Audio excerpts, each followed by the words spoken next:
Alhamdulillah, alhamdulillah ahlil hamdi wa sana, al-mutafarridi bi rida'il kibriya, al-mutawahhidi bi sifatil majdi wal ala, al-muayyidi safwatal awliya bi quwwati sabri ala sarra'i wad dharra, wa syukri ala al-bala'i wan na'ma, wa salatu ala Muhammadin sayyidil anbiya wa ala ashabihi sadatil asfiya wa ala alihi qadatil bararatil adqiya salatan mahrusatan bid-dawami anil ghina wa masunatan bit-ta'aqubi anit tasarrumi wal inqida. Allahumma salli wa sallim ala sayyidina Muhammadin wa ala ali sayyidina Muhammad. Amma ba'du, usikum wa nafsi bi taqwallah faqad fazal muttaqun. Ayyuhan nas, ittaqullaha ta'ala haqqa tuqatih wa la tamutunna illa wa antum muslimun. Hadirin jamaah Jumat yang dirahmati Allah Subhanahu wa taala, tiada henti-hentinya khatibul Jumat selalu mengingatkan kepada kita agar kita sekalian senantiasa dalam keadaan takwa kepada Allah Subhanahu wa taala. Takwa dengan artian menjalankan semua perintah Allah dan menjauhi semua larangan Allah Subhanahu wa taala. Termasuk perintah Allah Subhanahu wa taala, kita diperintahkan oleh Allah Subhanahu wa taala agar supaya menjaga keimanan kita. Dikatakan oleh para ulama, innal imana nisfan. Ketahuilah bahwasannya iman itu dibagi menjadi dua. Nisfun sabrun wa nisfun syukrun. Separuh pertama adalah berupa kesabaran dan separuh kedua adalah berupa rasa syukur kepada Allah Subhanahu wa taala. Sebagaimana telah datang riwayat beberapa hadis dari Nabi Muhammad SAW, bahkan sabar dan syukur itu termasuk daripada nama Allah Subhanahu wa taala, disebutkan dalam Asmaul Husna, id samma nafsahu saburan syakuran. Allah Subhanahu wa taala telah menamakan dirinya dengan nama saburan wa syakura. Hadirin jamaah Jumat yang dirahmati Allah Subhanahu wa taala, dikatakan qad wasafallahu ta'ala sabirina bi awsaf wa dzakara sabra fil Qur'ani fi naifin wa sab'ina mawdi'ah. Bahwasannya Allah Subhanahu wa taala telah mensifati orang-orang yang sabar dengan beberapa sifat. Bahkan Allah Subhanahu wa taala telah menjelaskan mengenai sifat sabar di dalam Al-Qur'an lebih dari 70 tempat. Al-Imam Ahmad, beliau menyatakan bahwasannya sabar di dalam Al-Quran itu mempunyai berada dalam 90 tempat lebih. Wa adhafa aksara darajat wal khairat ila sabr. Dan Allah Subhanahu wa taala telah menggandengkan orang yang mendapatkan derajat yang tinggi, orang yang mendapatkan kebaikan yang baik kelak di akhirat, semuanya karena berkat kesabarannya ketika hidup di atas dunia.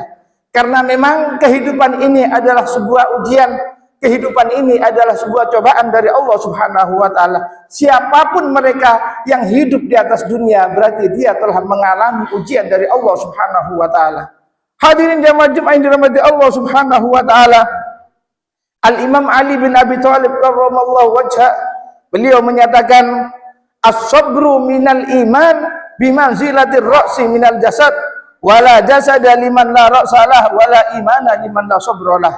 Al-Imam Ali bin Abi Thalib karramallahu wajha, beliau menyatakan sabar dalam keimanan itu menduduki kedudukan kepala dalam anggota tubuh. Wala jasada liman la ra'salah, dan tidak mungkin tubuh akan bisa hidup ketika tidak mempunyai kepala. Begitu juga wala imana liman la sabralah, tak mungkin seseorang akan mempunyai keimanan yang sempurna apabila orang tersebut tidak mempunyai sifat sabar di dalam menghadapi semua ujian. Hadirin jamaah Jumat yang dirahmati Allah Subhanahu wa taala, memang hidup di atas dunia merupakan sebuah ujian, maka kelak di akhirat Allah Subhanahu wa taala akan menunjukkan kepada umat semuanya bahwasannya yang hidup di atas dunia adalah sudah pernah dilalui oleh orang-orang yang telah sukses. Bahkan dikatakan Al-Imamul Hatim Al-Asam, beliau menyatakan innallaha azza wa jalla yahdaju yaumal qiyamati alal khalqi bi arba'ati anfus ala arba'ati ajnas.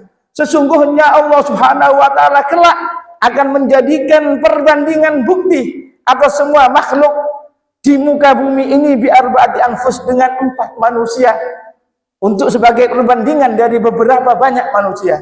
Di antaranya alal alniya, orang yang kaya. Ketika seseorang dijadikan oleh Allah Subhanahu wa taala orang yang kaya dan dia tidak bisa menjadi manusia yang beribadah kepada Allah Subhanahu wa taala, kelak akan dimintai pertanggungjawaban oleh Allah Subhanahu wa taala dengan Allah memberikan contoh, yaitu Nabi Sulaiman alaihissalam. Bagaimana kekayaan Nabi Sulaiman? Nabi Sulaiman bukan cuma menjadi seorang nabi, bahkan Nabi Sulaiman adalah menjadi seorang raja yang banyak pengikutnya. Bahkan dikatakan Nabi Sulaiman bisa bercakap dengan hewan. Oleh karena itu, semua daripada hartanya Nabi Sulaiman tidak menjadikan Nabi Sulaiman untuk berhenti atau mengurangi daripada ibadahnya. Oleh karena itu, kasep kata orang Jawa, apabila ada orang kaya tidak mau beribadah kepada Allah Subhanahu wa taala dengan alasan sibuk mengurusi hartanya, itu adalah sebuah kesalahan yang fatal. Kemudian yang kedua, alal fuqara, orang yang hidup di atas dunia dalam keadaan fakir dan dia tidak menjadi orang yang ahli ibadah kepada Allah Subhanahu wa taala, kelak oleh Allah Subhanahu wa taala akan dipertunjukkan dengan dibandingkannya Al-Masih Nabi Isa alaihissalam. Nabi Isa alaihissalam kehidupannya itu adalah sangat kekurangan. Tapi dari kurangnya Nabi Isa alaihissalam tidak pernah berhenti dalam beribadah kepada Allah Subhanahu wa taala. Jadi umat muslim apabila dia enggan beribadah kepada Allah Subhanahu wa taala dengan alasan karena aku sibuk mencari harta, karena dengan alasan karena dia tidak punya apa-apa sehingga malas untuk beribadah kepada Allah Subhanahu wa taala, itu adalah alasan yang konyol. Kemudian yang ketiga, walal abid Yusuf.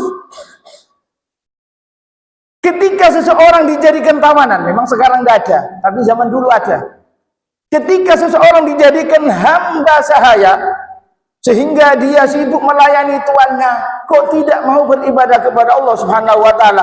Nabi Yusuf sebelum daripada diangkatnya menjadi Nabi Shallallahu Alaihi Wasallam, Nabi Yusuf adalah seorang budak.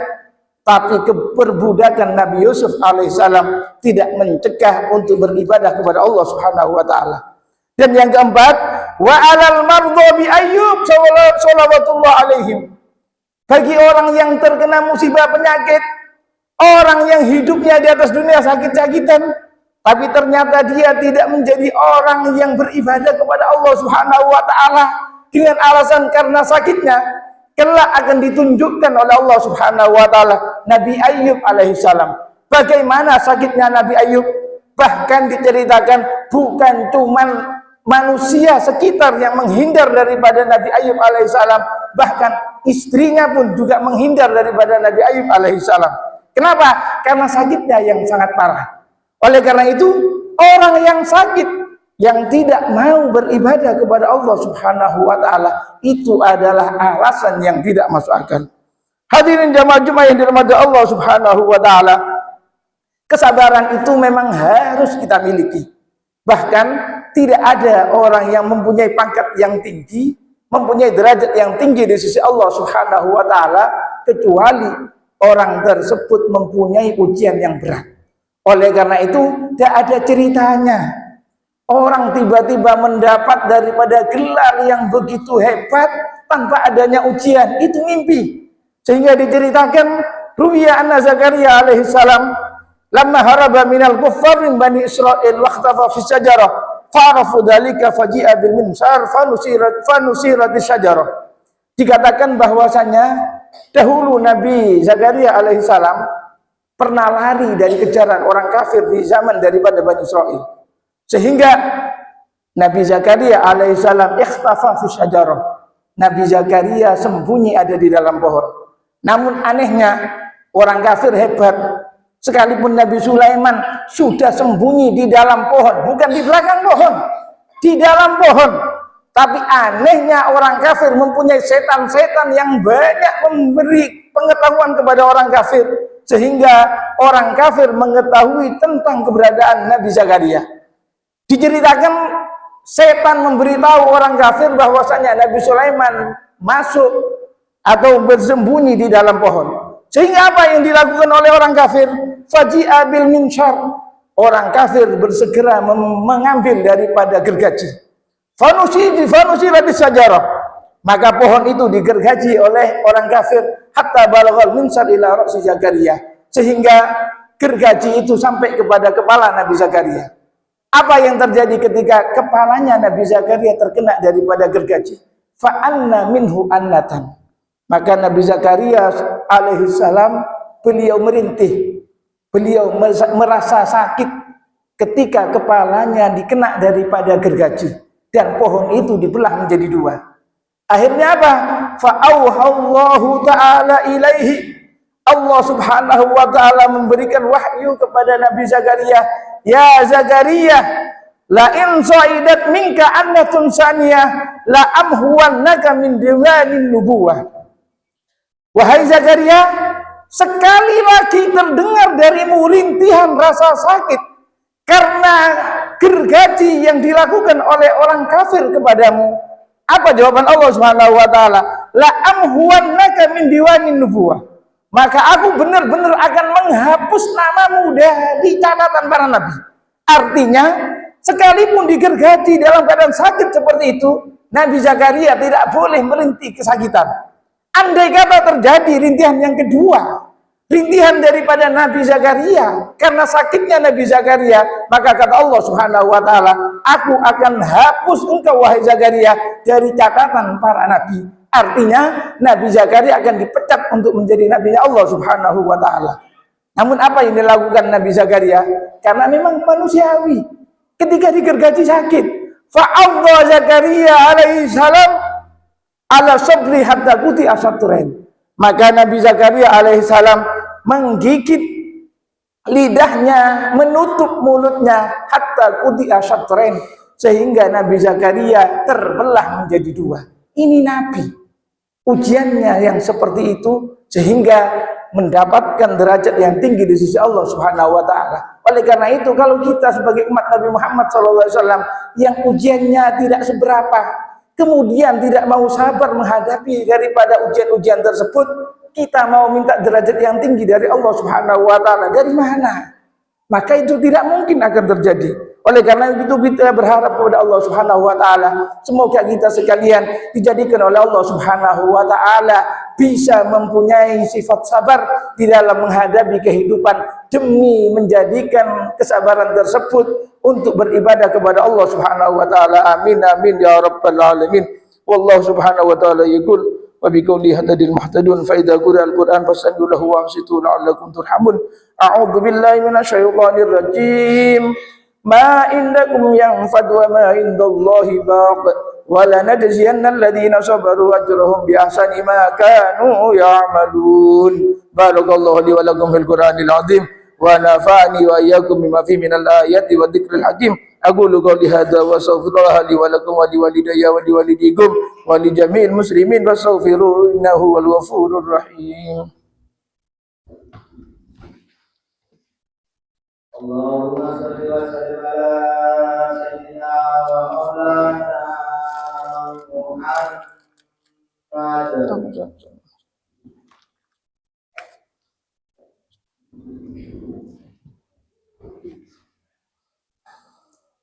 Alhamdulillah hamdan kama amar wa ashhadu an la ilaha illallah wahdahu la syarika la irhaman liman jahada bihi wa kafar. Wa ashhadu anna sayyidana Muhammadan abduhu wa rasuluhu sayyidul insi wal bashar. Allahumma shalli wa sallim ala sayyidina Muhammadin wa ala alihi wa sahbihi mattasalat ainun binadhar wa udhunum bi khabar. Amma ba'du fa ya ayyuhan nas ittaqullaha ta'ala wa darul fawahisha ma dhahara minha wa ma batan wa hafidhu ala ta'ati wa huduril jum'ati wal jamaah wa alamu anna Allah amarakum bi amrin bada'a fihi bi nafsihi wa sanna bi malaikati qudsi wa qala ta'ala wa lam yazal qailan alima inna Allah wa malaikatahu yusalluna 'alan nabi يا أيها الذين آمنوا صلوا عليه وسلموا تسليما اللهم صل وسلم على سيدنا محمد وعلى آل سيدنا محمد كما صليت على سيدنا إبراهيم وعلى آل سيدنا إبراهيم في العالمين إنك حميد مجيد اللهم وارض عن الخلفاء الراشدين الذين قضوا بالحق وكانوا به يعدلون أبي بكر وعمر وعثمان وعلي وعن الستة المتممين للعشرة الكرام وعن سائر أصحاب نبيك أجمعين وعن التابعين وتبع التابعين ومن تبعهم بإحسان إلى يوم الدين اللهم اغفر للمسلمين والمسلمات والمؤمنين والمؤمنات الأحياء منهم والأموات إنك قريب مجيب الدعوات يا أرحم الراحمين اللهم دفع عنا الخلاء والوباء والربا والزنا والسلاسل والمحن وسوء الفتن ما ظهر منها وما بطن عن بلدنا هذا خاصة وعن سائر بلاد المسلمين عامة يا رب العالمين ربنا آتنا في الدنيا حسنة وفي الآخرة حسنة وقنا عذاب النار عباد الله إن الله يأمر بالعدل والإحسان وإيتاء ذي القربى وينهى عن الفحشاء والمنكر والبغي يعظكم لعلكم تذكرون فاذكروا الله بما يذكركم واشكروه على نعمه يزدكم واسألوا فضلا يؤتكم ولا ذكر الله عز وجل أكبر